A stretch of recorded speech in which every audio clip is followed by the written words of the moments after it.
Сәлем достар, бүгін сіздермен оладушки жасап үйренеміз. Міне біздің оладушкиміз суреттегідей өте жұмсақ, әрі ортасы воздушный болып пісетін, бір жасағаннан шығатын оладушки жасаймыз.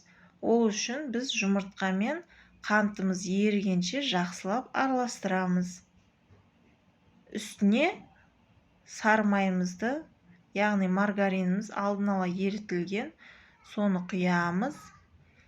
Ары қарай тұзымызды, содамызды жақсылап салып араластырамыз.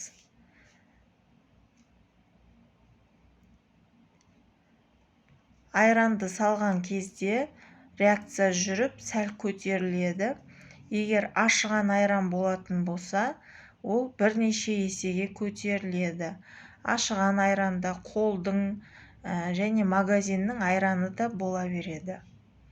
Енді ұнымызды бірден салып жібермейміз. Ұнымызды шетінен отырып қою масса болғанша салатын боламыз.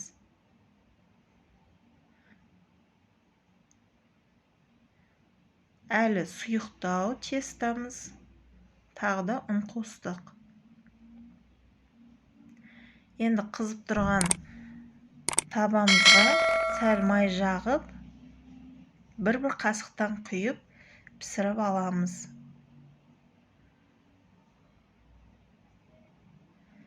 Міне осындай тесіктер пайда болған кезде екінші шетіне аударамыз. Аударған кезде байқасаңыздар, бірден көтеріліп жатыр. Өте жеп-жеңіл болып шығады.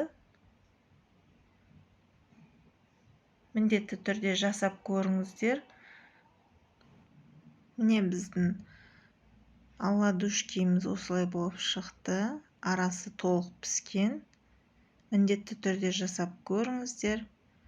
Ас болсын, сіздермен болған Айдана.